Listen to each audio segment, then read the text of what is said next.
I refused to pay for my daughter-in-law's $50,000 cruise. She slapped me and shouted, "Then find somewhere else to live." My son nodded. "I'll squeeze every cent out of you." I walked out with no destination. 2 days later, "I'm glad to have you here. Follow my story until the end and comment the city you're watching from, so I can see how far my story has reached." "I refuse to pay $50,000 for your cruise, Lilia." The words left my mouth quietly, but they might as well have been a bomb exploding in my son David's living room. I watched as my daughter-in-law's face twisted into something ugly, her perfectly manicured fingers gripping the cruise brochure so tightly it crumpled. "Excuse me?" Lilia's voice was ice cold, that tone she used when she wanted to make someone feel small. I'd heard it countless times over the past 5 years since she married my son. I straightened my shoulders, trying to find strength I wasn't sure I still possessed. "You heard me. I won't pay for your anniversary cruise." The silence that followed was deafening. David sat frozen on the couch between us, his eyes darting back and forth like he was watching a tennis match, but I knew which side he'd choose. He always chose Lilia. "Marlene," Lilia said, standing up slowly, her 5'9" frame towering over me as I remained seated. "I think you misunderstood. This isn't a request." My heart started pounding, but I kept my voice steady. "I understood perfectly, and the answer is no." That's when it happened. The sound of her palm connecting with my cheek echoed through the room like a gunshot. The sting was immediate, radiating across my face and down my neck. I touched my cheek, feeling the heat spreading under my skin. "Then find somewhere else to live," Lilia screamed, her composed mask finally slipping. "I'm tired of supporting a selfish old woman who can't even help her own family." I looked at David, waiting for him to defend me, to tell his wife she'd crossed a line. Instead, he nodded slowly, avoiding my eyes. "Mom," he said, his voice barely above a whisper, "maybe it's time you found your own place. Lilia's right. We've been carrying you financially for too long." The betrayal hit harder than the slap. David was my only child, the baby I'd raised alone after his father abandoned us when he was 3. I'd worked double shifts at the diner, sacrificed everything to give him opportunities I never had. And this was how he repaid me. "I've been paying rent here for 2 years, I said, my voice trembling despite my efforts to stay calm. "I've helped with groceries, utilities, even that down payment on your car." Lilia laughed, a sharp, cruel sound. "Helped? You mean the measly $800 a month you contribute? David makes 6 figures, Marlene. Your little contribution is nothing." "Then why do you need my $50,000 for a cruise?" I asked. David finally looked at me, and I saw something in his eyes I'd never seen before. Resentment. "Because we deserve it, Mom. Lilia and I work hard. We've earned a luxury vacation. With my money." "Money you're just hoarding anyway," Lilia snapped. "What are you saving it for? You're 62 years old with no life, no friends, nothing. At least let your family enjoy it." The words cut deep because part of them was true. I had become isolated over the years, especially after moving in with them. Lilia had slowly but systematically distanced me from my few friends, always finding reasons why I couldn't attend gatherings or why people couldn't visit. "I'm saving it for emergencies," I said weakly. "Well, this is an emergency," David said, standing up and crossing his arms. "Our marriage needs this trip, Mom. And if you can't support that, then maybe you need to reevaluate what family means to you." I stared at my son, this man I barely recognized. When had he become so cold? When had he started speaking to me like I was a burden instead of his mother? "I see," I whispered, gathering my purse and standing on shaky legs. "I'll pack my things." "Good," Lilia said, settling back onto the couch with a satisfied smirk. "And don't think you can guilt trip us into changing our minds. David agrees with me completely." As I walked toward the stairs to pack my belongings, I heard David's voice behind me. "Mom, wait." For a moment, hope fluttered in my chest. Maybe he was finally going to stand up for me. "I'm going to need every penny from you. That $50,000 plus whatever else you've got saved. Consider it compensation for everything Lilia and I have provided over the years." The hope died instantly, replaced by a cold numbness that spread through my entire body. I didn't trust myself to speak, so I just continued up the stairs to the small room that had been my home for 2 years. It didn't take long to pack. When you've been made to feel like a guest in your own family, you don't accumulate much. 2 suitcases and a box of photo albums. That was the sum total of my life. As I carried my bags downstairs, I could hear Lilia on the phone in the kitchen, her voice animated and happy. "Yes, Mom. She finally agreed to move out. I know. I'm so relieved. David and I can finally have our house back." I paused at the bottom of the stairs, listening to her paint me as the villain in her story. According to Lilia, I had graciously decided to give them their space and had even offered to help pay for their anniversary cruise as a parting gift. David was nowhere to be seen when I reached the front door, probably hiding in his office, too much of a coward to face what he'd done. I set my bags down and took one last look around the house where I'd thought I'd found a place to belong. The irony wasn't lost on me. This house, with its granite countertops and hardwood floors, had been purchased with my help. When David and Lilia got married, I'd given them $20,000 from my savings as a wedding gift, money I'd earned scrubbing floors and serving coffee for 30 years. I picked up my bags and walked out into the cool evening air. My car, a 15-year-old Honda that had seen better days, sat in the driveway like a faithful old friend. At least it was mine, paid for with my own money. As I loaded my belongings into the trunk, I realized I had nowhere to go. No family who would take me in, no close friends to call. The few people I'd once been close to had drifted away over the years, or been pushed away by Lilia's subtle manipulations. I sat in the driver's seat for a long moment, my hands shaking as I gripped the steering wheel. At 62, I was homeless, essentially alone in the world, with nothing but my car and whatever money I had left in my savings account. The tears came then, hot and bitter, streaming down my face as the reality of my situation hit me. My own son had chosen his wife's greed over his mother's well-being. The child I'd sacrificed everything for had thrown me away like garbage.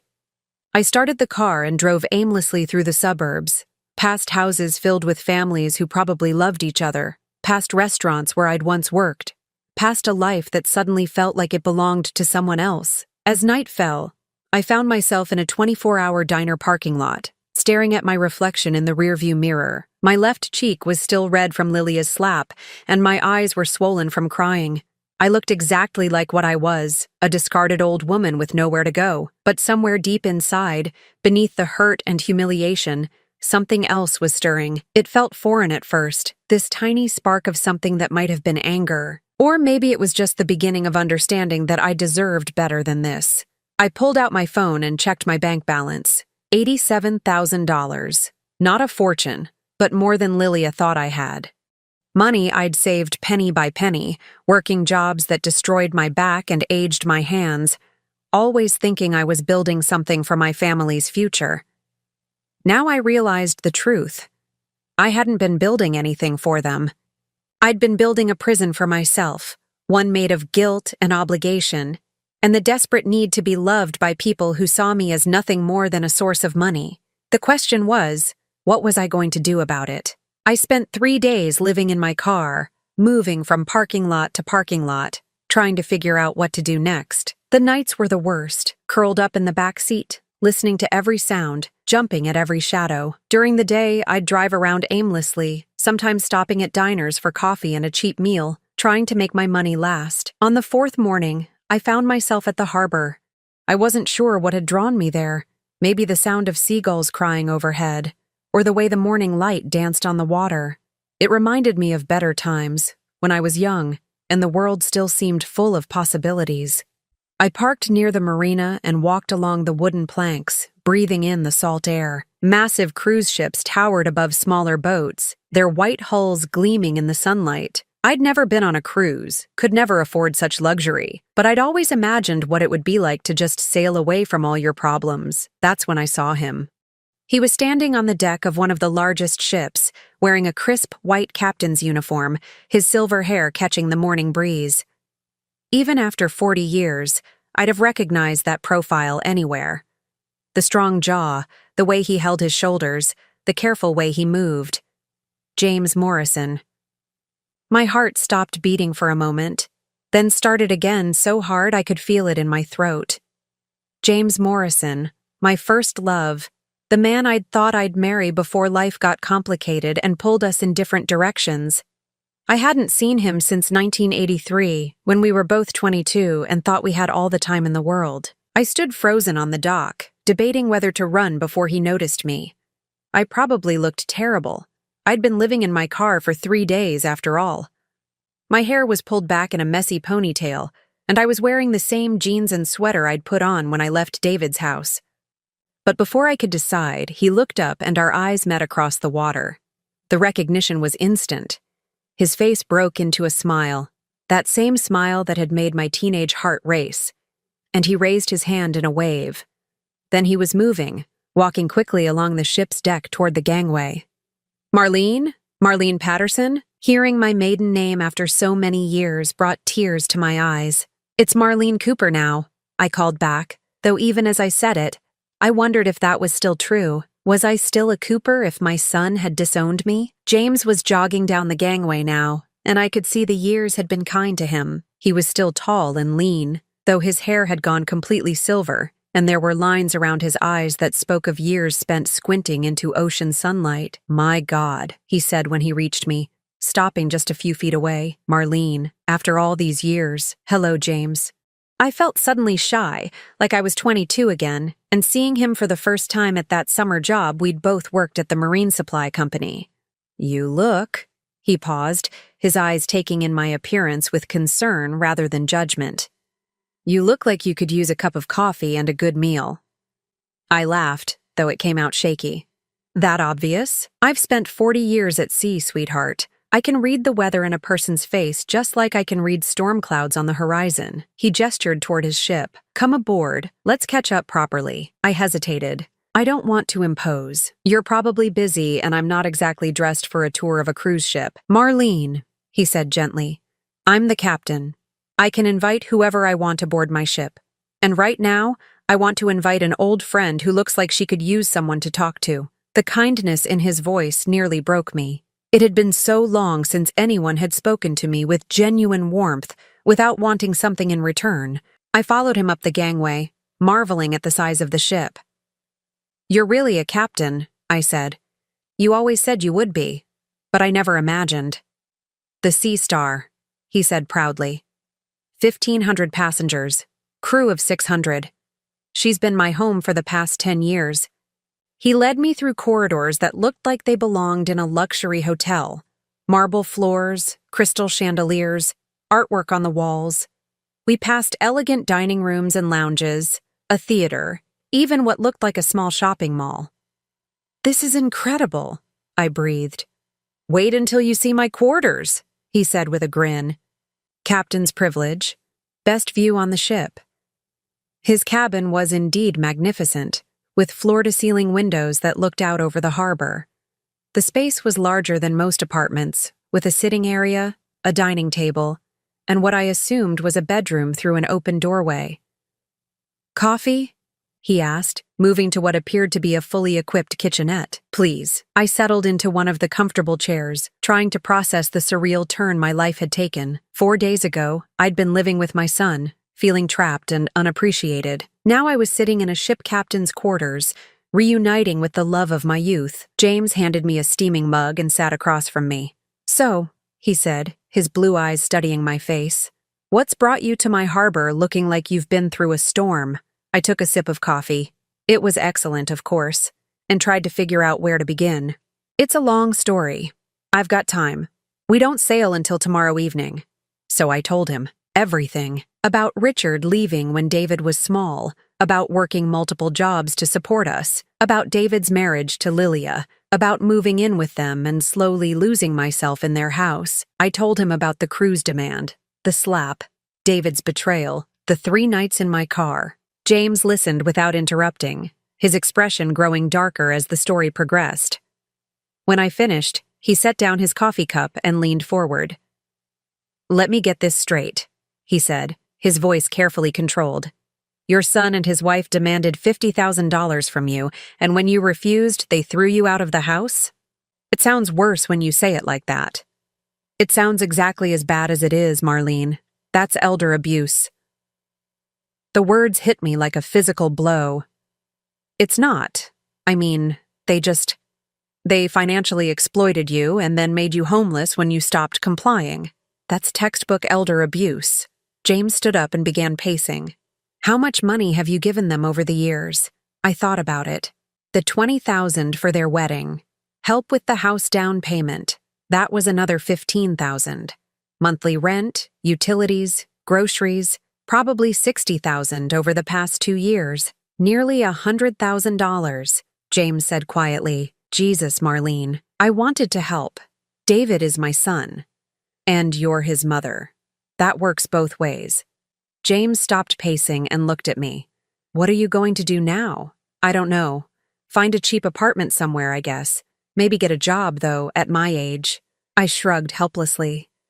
James was quiet for a long moment, staring out at the harbor. Then he turned back to me with an expression I couldn't quite read. What if I told you there was another option? What do you mean? He sat back down, leaning forward with his elbows on his knees. Marlene, I'm not just the captain of this ship. I'm part owner of the cruise line, Morrison Maritime. Maybe you've heard of it? I shook my head. I knew nothing about cruise lines. We started small 20 years ago, just a few ships doing Caribbean runs. Now we have a fleet of 12 ships, routes all over the world, and we're always looking for experienced people to join our management team. James, I appreciate what you're trying to do, but I don't know anything about cruise ships or maritime business. But you know about customer service. You know about working with difficult people, managing tight budgets, solving problems on the fly. You've been doing it your whole life. He paused. And you know about sacrifice, about putting others first. Those are exactly the qualities we need in our senior management. I stared at him. Are you offering me a job? I'm offering you a partnership. His eyes were serious now, intent. Morrison Maritime is expanding.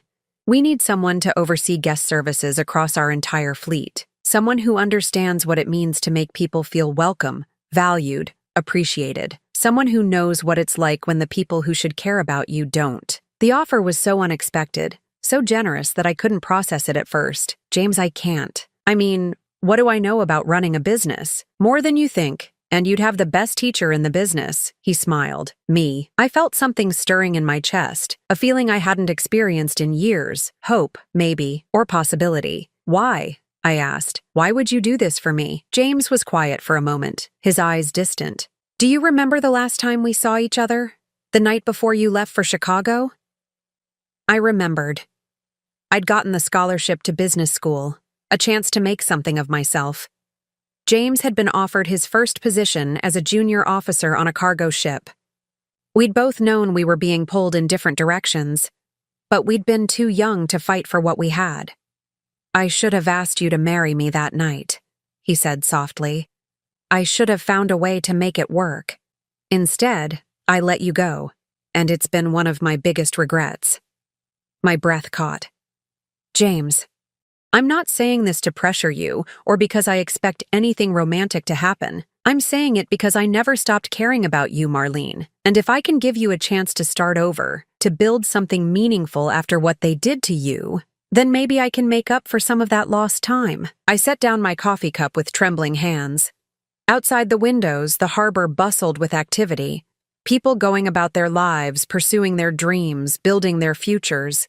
For so long, I'd felt like I was just existing, serving everyone else's dreams while my own withered away.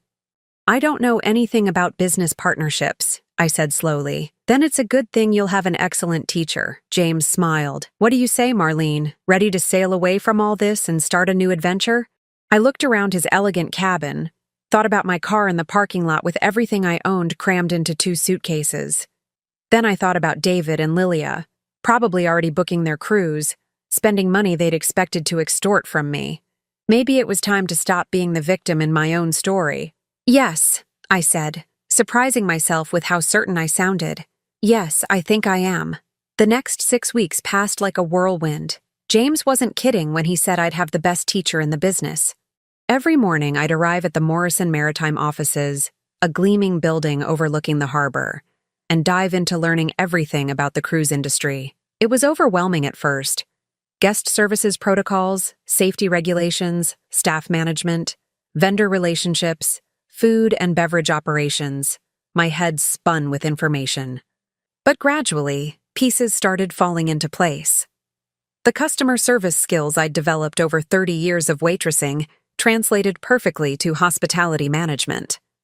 The budget management I'd learned from years of stretching every dollar suddenly became fleet-wide cost optimization. "You're a natural at this," James said one afternoon as we reviewed guest satisfaction surveys from the previous quarter. We were in his office, papers spread across a conference table that probably cost more than I used to make in a year.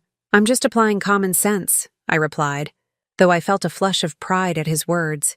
People want to feel valued. They want their problems solved quickly and their good times enhanced. It's not rocket science. "You'd be surprised how many people in this industry forget that," James said with a smile. "They get caught up in profit margins and efficiency metrics and forget that we're in the business of making memories." I'd been staying in a company apartment near the offices, a beautiful one-bedroom with a view of the water. It was temporary, James assured me, just until I decided where I wanted to live permanently. The freedom to make that choice still felt surreal. 3 weeks into my training, James made the partnership official. I signed papers that made me a 25% owner of Morrison Maritime, with full authority over guest services operations. My investment was the $50,000 I'd refused to give Lilia, money that was now working for me instead of funding someone else's luxury. "Are you sure about this?" I'd asked James as we sat in the lawyer's office. "This is a huge risk for you. The biggest risk I ever took was letting you walk away 40 years ago," he'd replied. "I'm not making that mistake twice." The romantic tension between us was impossible to ignore, but we were both taking things slowly. We'd have dinner together most evenings, sometimes in nice restaurants, sometimes just takeout in his apartment. We'd talk for hours, about the past, about the business, about everything except what was growing between us. I was different now. I could feel it in the way I carried myself, in the confidence that crept into my voice during business meetings. For the first time in decades, I wasn't apologizing for taking up space. I wasn't grateful for scraps of attention. I was contributing something valuable, and people respected me for it. The transformation wasn't just internal. James had insisted I update my wardrobe for my new role, and shopping for business attire had been a revelation. I'd spent so many years buying whatever was cheapest, whatever would last longest, that I'd forgotten what it felt like to choose clothes that actually flattered me. Now I had tailored blazers, elegant dresses, shoes that made me feel powerful instead of practical. When I looked in the mirror, I saw a businesswoman, not a discarded mother living on charity. My phone had been eerily quiet since I'd left David's house. No calls, no texts, no attempts to check on my welfare. The silence spoke volumes about how they really felt about me. I was out of sight and out of mind, exactly as they'd wanted, but I knew that wouldn't last forever. The call came on a Tuesday afternoon as I was reviewing staffing schedules for our Caribbean fleet. David's name appeared on my phone, and I stared at it for a long moment before answering. "Hello, David." "Mom?" His voice sounded strained. "Where the hell are you? I've been trying to find you for weeks." "I'm exactly where you told me to be," I said calmly, living my own life. "Look, about that night. Lilia feels bad about how things went down. We both do. Why don't you come home and we can talk about this like adults?" I almost laughed. "Come home?" "David, you made it very clear that I don't have a home with you. Don't be dramatic, Mom. You know we didn't mean it like that. We were just stressed about money and you decided your stress was my responsibility to fix." I kept my voice level, professional. "What do you need, David?" There was a pause. Look, we're having some cash flow problems. The investment Lilia made didn't pan out like we expected, and what investment?" Another pause. "She took some money from our savings to invest in her friend's startup. It was supposed to be a sure thing, but the company went under last month." I closed my eyes. "How much money?" "Most of it," he admitted quietly. "About 40,000. And now we can't make the mortgage payment and the cruise line wants payment for the booking. So that's why they'd called. Not because they missed me. Not because they regretted how they'd treated me. They needed money again." "I see," I said. "And you thought I'd just hand over another $40,000? Mom, please, we're family. I know we screwed up, but we're desperate here. The bank is talking about foreclosure, and if we can't pay for this cruise, Lilia's going to leave me. She says she can't be married to a financial failure. The old Marlene would have felt guilty. The old Marlene would have rushed to fix their problems, would have sacrificed her own security to bail them out once again. But I wasn't the old Marlene anymore. David, I want you to listen to me very carefully, I said. I am not going to give you any money. Not for your mortgage, not for your cruise, not for anything. Mom, you don't understand. I understand perfectly. You and Lilia spent your savings on a risky investment without consulting anyone. You made poor financial decisions, and now you want me to face the consequences. But you have the money. I know you do. How I spend my money is no longer your concern. I could hear him breathing heavily on the other end of the line. You made that very clear when you threw me out of your house. We didn't throw you out. We just asked you to contribute more to the household. You demanded $50,000 and then assaulted me when I refused. Let's not rewrite history, David. Silence stretched between us. Finally, he spoke again, and his voice was different now, harder. Fine. But don't come crying to us when you're old and sick and need someone to take care of you. Because after this, you're on your own. The threat might have worked on the old Marlene, but the new me just smiled. I'm already on my own, David. And I'm doing just fine. I hung up before he could respond. That evening, James and I were having dinner at a small Italian restaurant near the harbor. I told him about David's call, and he'd listened with a grim expression. How are you feeling about it? He asked as we shared a bottle of wine. Relieved, actually, I said, surprising myself with the honesty. For years, I kept waiting for him to appreciate what I was doing for him. I kept thinking that if I just gave enough, sacrificed enough, he'd finally see me as more than just a source of money. And now I know that was never going to happen. He doesn't see me as his mother. He sees me as his backup plan. And I'm done being anyone's backup plan. James reached across the table and took my hand. I'm proud of you. The simple words meant more to me than any grand gesture. When was the last time someone had been proud of me? When was the last time someone had seen my strength instead of just my usefulness? There's something else, James said, his thumb tracing patterns on my knuckles. I got a call today from our booking department. Someone made a reservation on the Sea Star for next month's Caribbean cruise. A Mr. and Mrs. David Cooper. My heart stopped. They booked the cruise, even without my money. Apparently they found the money somewhere. Credit cards, probably. James's expression was carefully neutral. The cruise they couldn't afford without your $50,000. I stared at him, processing this information. They're going to be on your ship. On our ship. It appears so. James squeezed my hand. The question is, what do you want to do about it? I thought about it for a long moment. David and Lilia would board that ship expecting a luxury vacation, probably paid for with borrowed money they had no realistic way to repay. They'd strut around the decks, take selfies by the pool, complain about the service if their towels weren't fluffy enough, and they'd have no idea that the woman they'd discarded, the mother they'd used and thrown away, was now part owner of the very company providing their vacation. I want to be there, I said finally, not to cause trouble, not to confront them. I just want to see who I really was to them, now that I know who I really am to myself. James nodded slowly. The Sea Star is launching a new guest services program next month. It would be the perfect opportunity for the new VP of Guest Services to be on board, observing operations firsthand. VP of Guest Services? I raised an eyebrow. Effective immediately, James said with a smile. That is, if you're interested in the position. I looked around the restaurant, at the other diners enjoying their evening, at the harbor lights twinkling through the windows. 6 weeks ago, I'd been sleeping in my car, discarded and alone. Now I was a business owner, a vice president, a woman with choices and power and a future. I'm very interested, I said. James lifted his wine glass. To new beginnings. To new beginnings, I agreed, clinking my glass against his. But as we drank, I was already thinking about the cruise.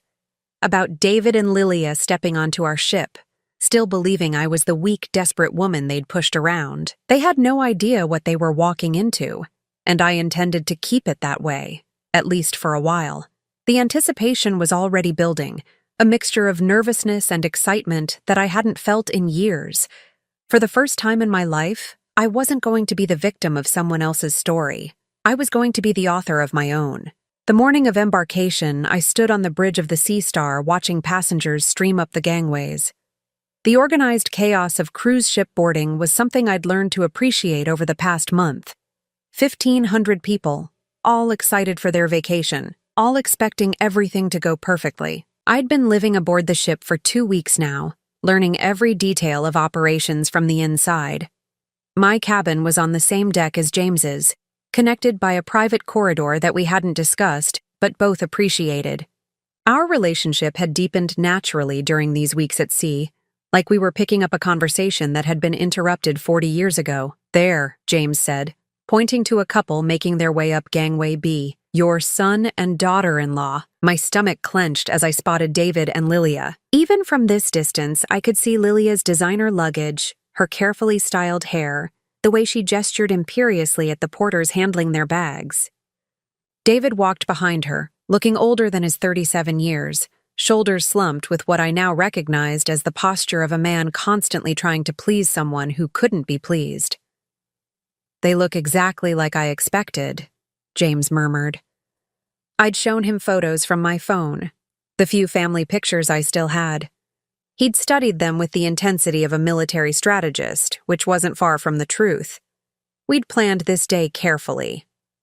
"Remember," he said, turning to me, "you're Marlene Morrison now, VP of Guest Services. As far as anyone knows, you're conducting routine observations of embarkation procedures. Marlene Morrison." I'd started using the name a week ago after James proposed it. "For business purposes," he'd said, though we both knew it meant more than that. The name felt like armor, protecting the new woman I'd become from the old wounds the old Marlene carried. I made my way down to the main deck, wearing my crisp navy blazer with the Morrison Maritime logo, my staff badge clearly visible. I positioned myself near the guest services desk, ostensibly reviewing check-in procedures, but really waiting for the moment I'd been both dreading and anticipating for weeks. It took an hour before I saw them. Lilia came first, of course, striding through the atrium like she owned the place. She wore a white sundress that probably cost more than I used to make in a month, and her new diamond bracelet caught the light from the crystal chandelier overhead.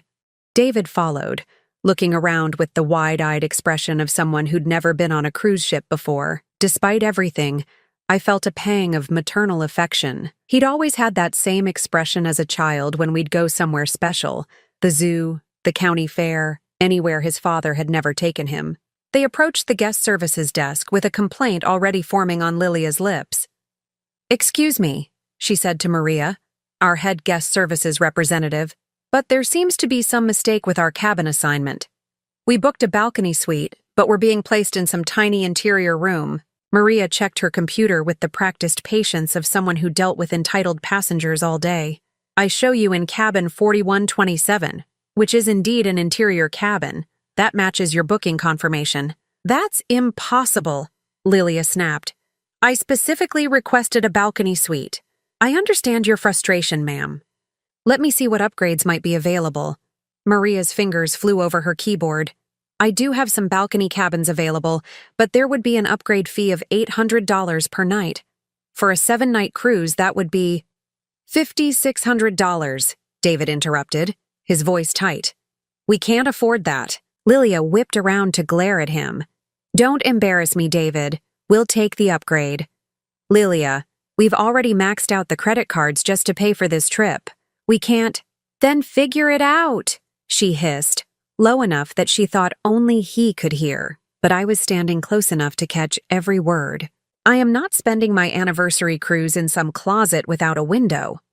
This was my chance.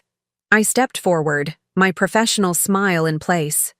"Excuse me," I said, approaching the desk. "Is there a problem I can help with?" Maria looked relieved to see me. "Ms. Morrison, these guests are hoping to upgrade their cabin." Lilia turned to me, and for a moment I thought she might recognize me, but her eyes passed over me without a flicker of recognition. To her, I was just another service employee. "Finally, someone who might actually be helpful," Lilia said with exaggerated relief. "This young woman seems to think we can't afford a simple cabin upgrade." I looked at her steadily. This woman who had slapped me, thrown me out of my home, tried to steal my life savings. She was looking at me expectantly, waiting for me to solve her problem, just like she'd always expected me to solve her problems. "I'm Marlene Morrison, Vice President of Guest Services," I said, extending my hand. "And you are?" "Lilia Cooper," she said, shaking my hand with the limp grip of someone who considered handshakes beneath her. "And this is my husband, David. We're celebrating our anniversary, and we really need a cabin with a balcony." "Of course," I said smoothly. "Let me see what I can do for you." I moved behind the desk and pretended to review their booking on the computer. David stood slightly behind Lilia, and when our eyes met, I saw a flicker of something that might have been recognition, but it passed so quickly I couldn't be sure. "I see the challenge," I said after a moment. "Your original booking was made quite recently, so most of our premium cabins are already occupied." "Recently?" Lilia's voice rose. "We booked this months ago." I tilted my head, looking at the screen. "According to our records, this reservation was made 6 weeks ago and paid for with a credit card that was declined twice before the payment went through." David's face flushed red. There was a processing error with our bank." "Of course," I said pleasantly. "These things happen." I could feel the power dynamic in this conversation, and it was intoxicating. For the first time in my relationship with these people, I held all the cards. They needed something from me, and I could choose whether or not to give it to them. "I do have one option," I said finally. "There's a balcony suite that just became available due to a last-minute cancellation. The upgrade fee would be waived as an anniversary gift from Morrison Maritime." Lilia's eyes lit up. "Really? That's wonderful. There is one small condition," I continued. "The suite comes with dedicated concierge service, which means you'll be working directly with me throughout your cruise to ensure everything meets our highest standards." "That sounds perfect," Lilia gushed. "We appreciate excellent service." I smiled. "Excellent. Maria will get you sorted with your new cabin keys. The suite is on deck 12, and I believe you'll find it more than adequate for your anniversary celebration." As Maria processed the cabin change, Lilia leaned closer to me. "Between you and me," she said in a conspiratorial whisper, "it's so refreshing to deal with competent management instead of these entry-level employees who don't understand customer service." "I completely understand," I replied. "Good service is all about recognizing what people truly deserve."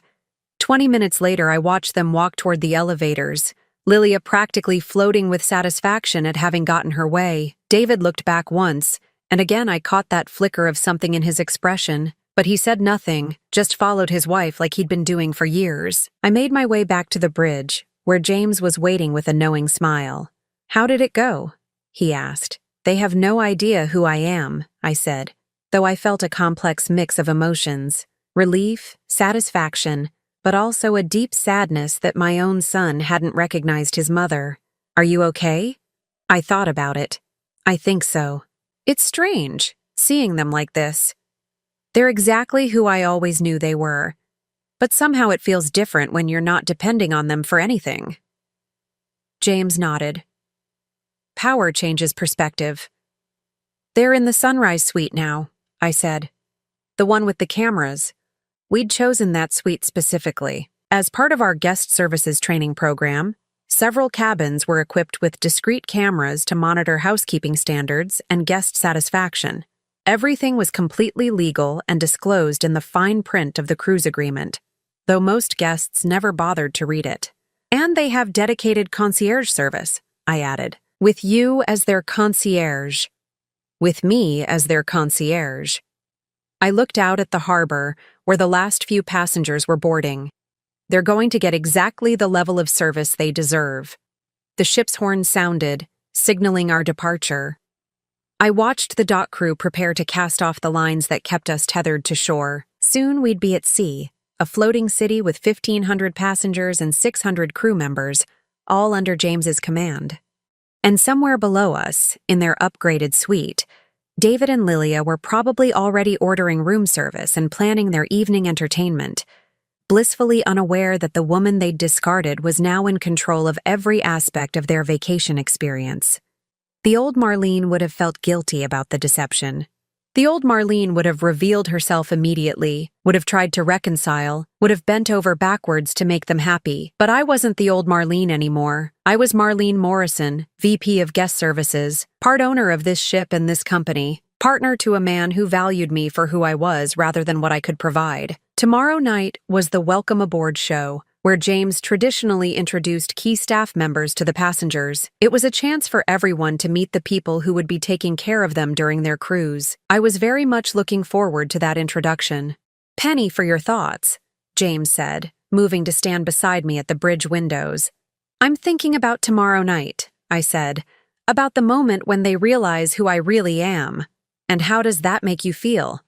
I considered the question seriously. "Free," I said finally. "For the first time in my life, completely free." The Sea Star pulled away from the dock, carrying us all toward whatever waited in the open ocean. But I was no longer afraid of uncertainty. I'd learned that sometimes the unknown was exactly where you needed to be.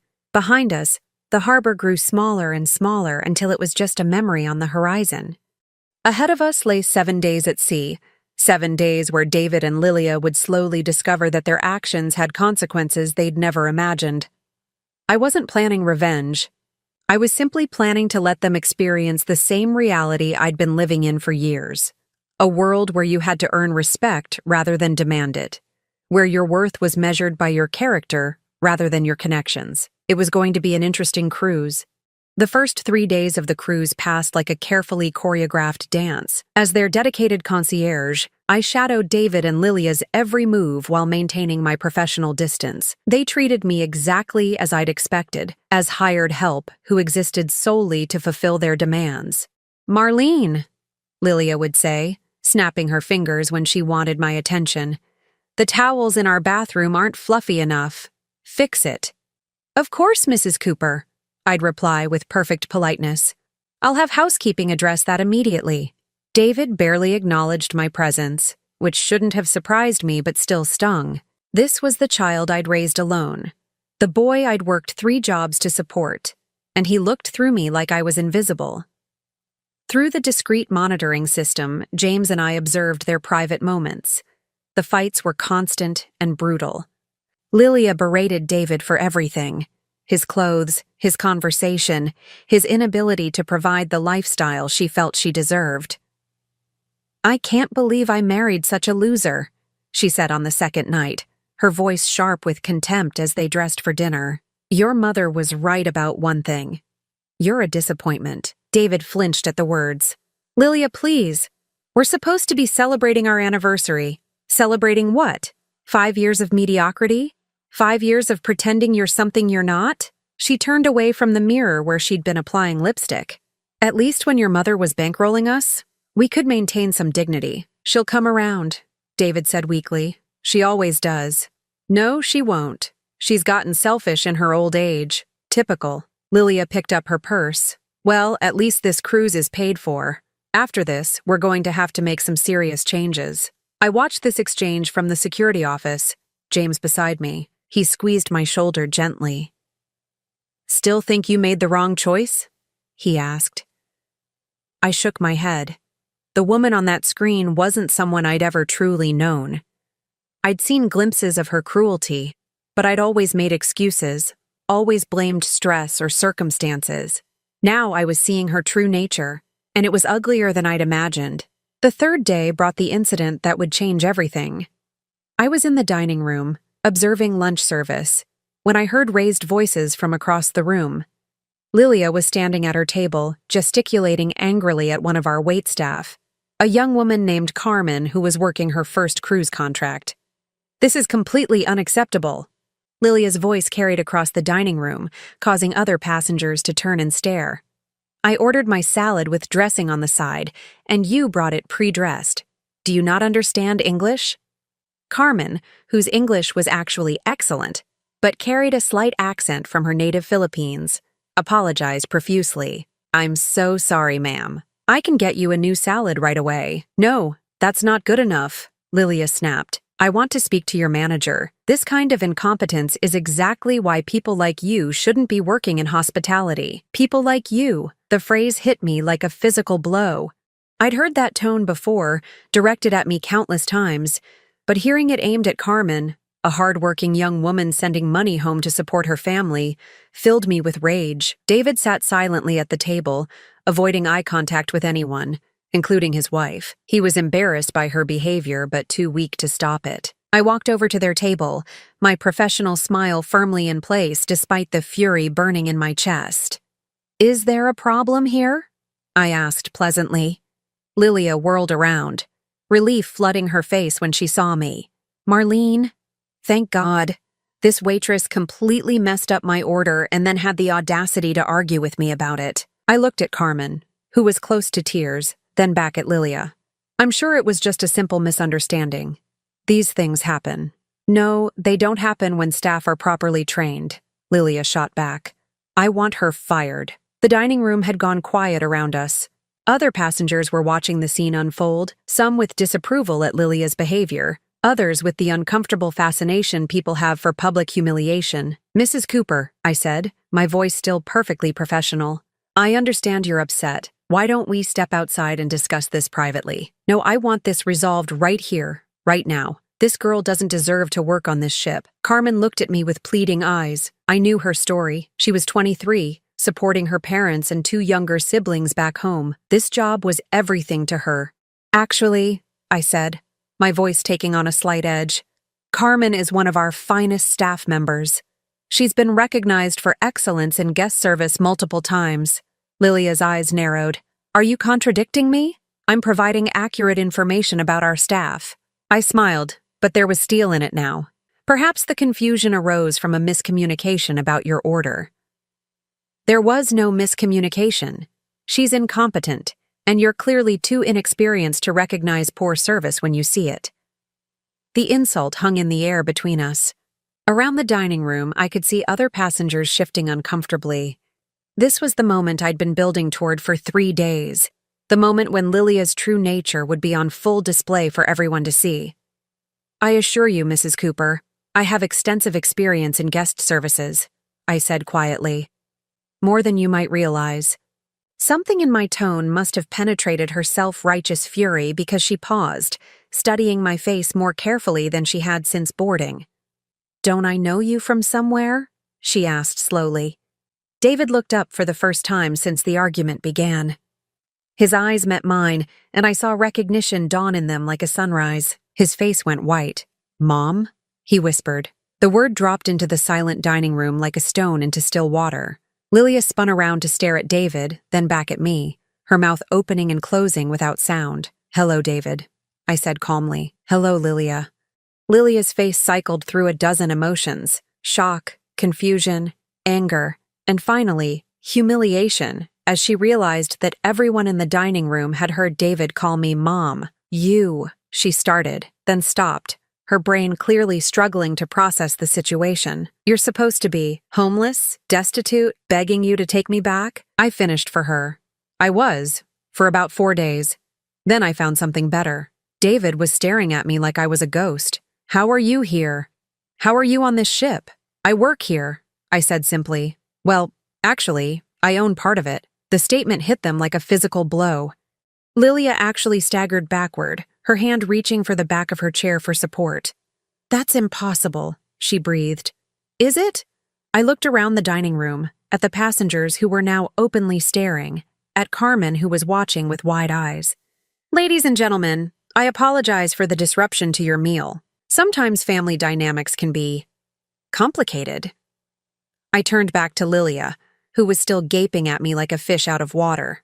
"As for your complaint about the service, I'll be sure to note in your file that you attempted to have one of our best staff members fired for bringing you exactly what you ordered. Carmen, thank you for your patience with this situation." Carmen nodded, still looking confused but relieved that she wasn't in trouble. "Now," I continued, looking at David and Lilia, "I believe you were enjoying your anniversary cruise. Please, don't let me interrupt that. We'll have plenty of time to catch up later." I started to walk away, but Lilia's voice stopped me. "Wait!" Her voice was shrill with panic. "You can't just— we need to talk." I turned back, my expression politely inquiring. "About what?" About everything.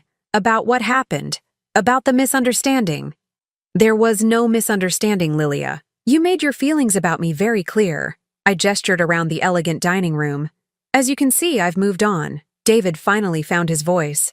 Mom, please, can we go somewhere private and talk? For a moment, looking at my son's pale, desperate face, I felt the old impulse to comfort him, to make everything okay. But that impulse was weaker now, tempered by the knowledge of what he was really asking for. We'll have time to talk tomorrow night, I said, at the Welcome Aboard show. I'll be on stage with the other senior staff members. The full implications of that statement hit them both simultaneously. Lilia's face went ash-gray as she realized that I wouldn't just be introduced as staff, I'd be introduced as part ownership.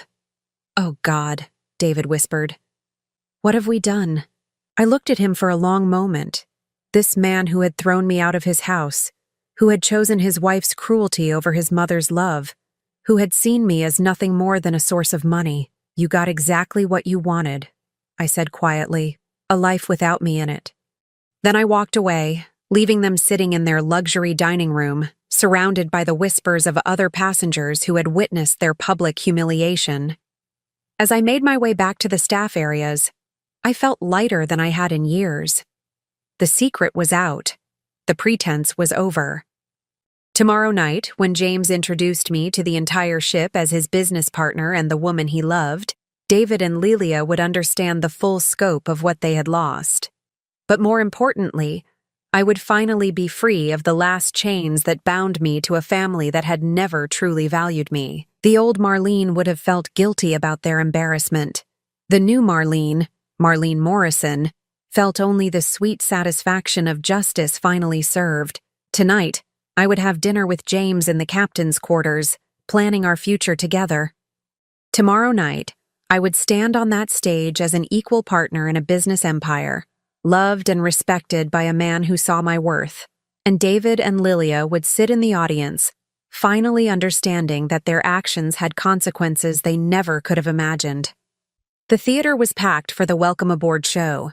1,500 passengers filled the red velvet seats, all dressed in their cruise finery, excited for the evening's entertainment. From backstage, I could hear the buzz of conversation, the clink of champagne glasses, the anticipatory energy that always preceded these events. I stood in the wings wearing an elegant navy cocktail dress that James had helped me choose.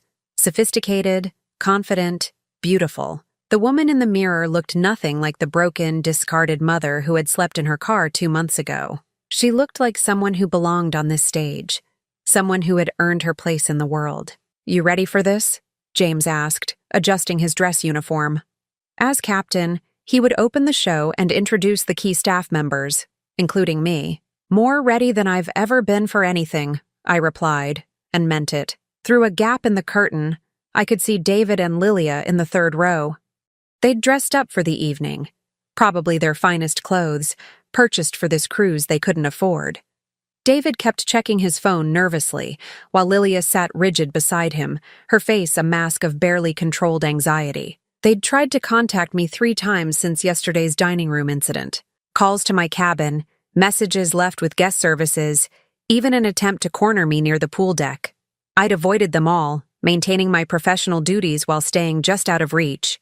Let them stew, let them wonder, let them experience the same uncertainty I'd lived with for years. The lights dimmed, and James stepped onto the stage to thunderous applause. He was magnificent in his captain's uniform, commanding and confident as he welcomed the passengers aboard the Sea Star. Ladies and gentlemen, his voice carried easily across the theater. Welcome to what I promise will be an unforgettable cruise experience. Tonight, I want to introduce you to some of the exceptional people who make the magic happen on board our ship. He introduced the executive chef, the cruise director, the hotel manager, each receiving warm applause as they took their moment in the spotlight. I watched from the wings, my heart beating steadily, calmly. This was my moment, the culmination of everything I'd worked toward. And now, James continued, his voice taking on a special warmth, I want to introduce someone very special to our Morrison Maritime family. Please welcome our Vice President of Guest Services and my business partner, Marlene Morrison. The applause that greeted me as I walked onto the stage was warm and genuine. But I wasn't looking at the broader audience. I was looking directly at David and Lilia, watching their faces as the full reality of my transformation hit them. Lilia's mouth fell open. David went white as a sheet. Around them, other passengers applauded politely, unaware of the family drama playing out in the third row. Marlene joined our company 2 months ago, James continued, his hand finding mine as I reached his side, bringing decades of hospitality experience and a passion for ensuring every guest feels valued and appreciated. She's also the woman I'm going to marry. The last statement sent a ripple of surprised delight through the audience. Passengers loved romance, and the idea of the captain finding love with his business partner was exactly the kind of story they'd remember long after the cruise ended. But in the third row, David looked like he might be sick. James leaned down and kissed me gently, a sweet, public declaration of his love and commitment. The audience erupted in enthusiastic applause and cheers. "We're very excited about our future together," I said into the microphone, my voice clear and strong, both personally and professionally. "Morrison Maritime has become my home, and I'm committed to making sure every passenger experiences the same sense of belonging and appreciation that I found here." The irony of those words, spoken while looking directly at the son who had made me homeless, was not lost on me. After the show, as passengers mingled in the theater lobby, David and Lilia made their way toward the stage. I watched them approach, noting how they moved, David hesitant and unsure, Lilia with the determined stride of someone who still believed she could manipulate her way out of trouble. "Mom," David said when they reached me, his voice barely audible over the crowd noise. "We need to talk." "I'm sure you do," I replied pleasantly, "but I'm rather busy tonight. Business partner responsibilities, you understand." Lilia stepped forward, and I could see her struggling to find the right approach. The woman who had slapped me, thrown me out, demanded my money, was now faced with the reality that I held all the power. "Marlene," she said, trying for a conciliatory tone, "there's been a terrible misunderstanding. When we said those things, we were under so much stress." "What things?" I asked innocently. "When you demanded $50,000? When you slapped me? When you threw me out of the house? Or when you tried to have my staff member fired yesterday for doing her job correctly?" Each item on my list hit them like a physical blow. Other passengers were starting to notice the tense conversation, and Lilia was clearly aware of the attention. "Please," David said, his voice cracking, "can we just go somewhere private and work this out? You're still my mother." The words hung in the air between us. "You're still my mother," as if that meant something. As if the bond he'd severed so callously could be restored with a simple reminder of biology. "Am I?" I asked quietly. "Because when you threw me out of your house, you made it very clear that I was no longer part of your family." "We were wrong," he said, tears starting to form in his eyes. "We made a mistake. But you can't just cut us off completely. We're family." I looked at this man who had been my whole world for so many years, this child I'd sacrificed everything for, and felt a strange sort of peace. The desperate need for his love and approval had finally died, replaced by something much more valuable: self-respect. "David," I said gently, "for 37 years, I gave you everything I had: my time, my money, my energy, my dreams. I worked myself to exhaustion to give you opportunities I never had. And when you met Lilia, I welcomed her into our family. I helped you buy your house, supported you through career changes, babysat when you needed time alone together." He nodded, tears now flowing freely. "I know, Mom. I know you did so much for us. And when I finally needed something from you, not money, not material support, just basic respect and kindness, you chose her demands over my dignity." I gestured toward Lilia, who was standing frozen beside him. "You watched her hit me and did nothing. You threw me out of your home and threatened to take everything I had left." "I'm sorry," he whispered. "I'm so sorry. I don't know what I was thinking." "You were thinking exactly what you always think," I said, my voice still gentle but firm. "You were thinking about what was easiest for you, what would cause you the least conflict with your wife. You weren't thinking about me at all." Lilia finally found her voice. "Look, we all said things we didn't mean, but we're family. Families forgive each other. I turned to look at her. This woman who had systematically isolated me from my son, who had seen me as nothing more than a convenient ATM.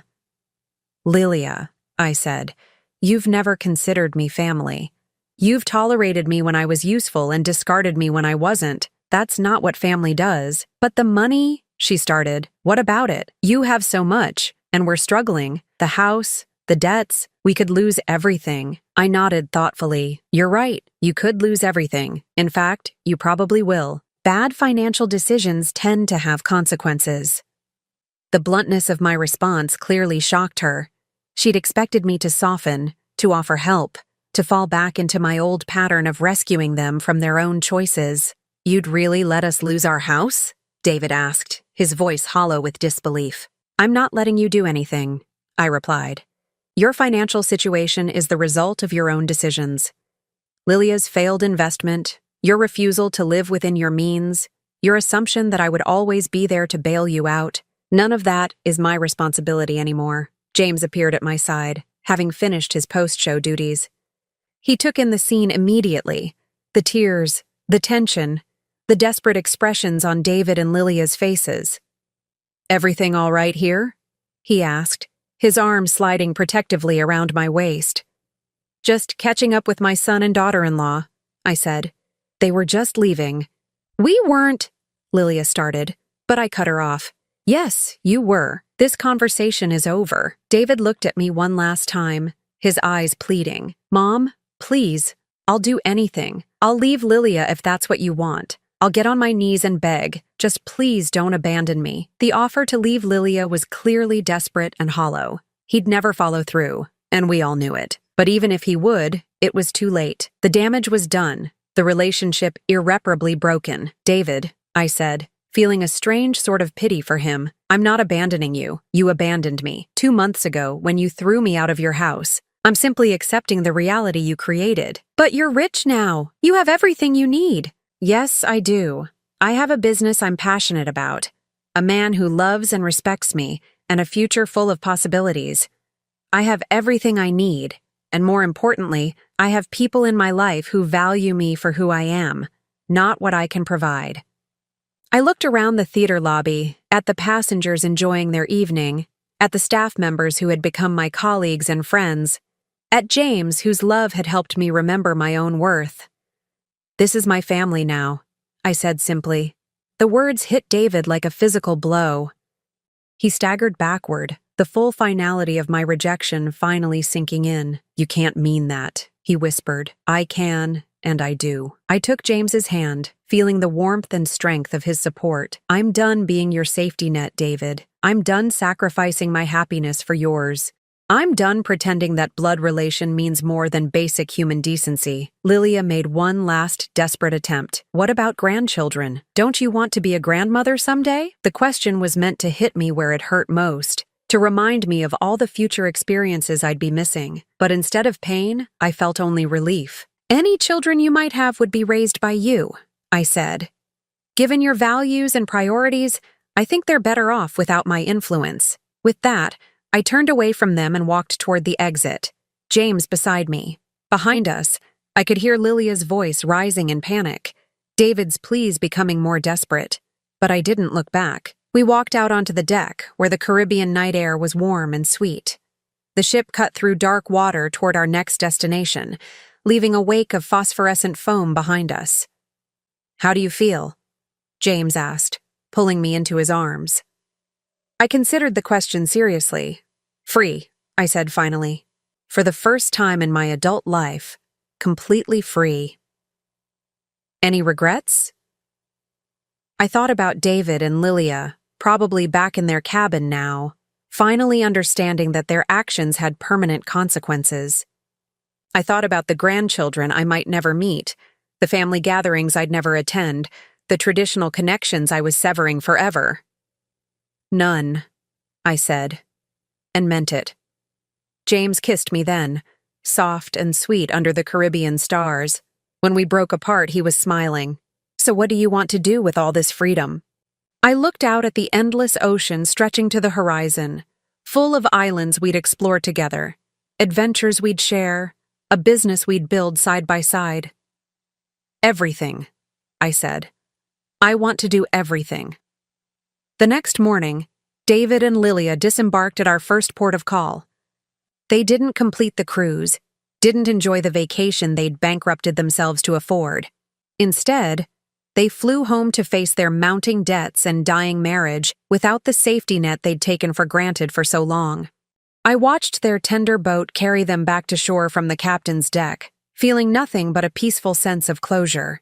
The old Marlene would have felt guilty, would have run after them with apologies and checkbook in hand. But I wasn't the old Marlene anymore. I was Marlene Morrison, business owner, beloved partner, woman of worth and dignity. I was exactly who I was meant to be.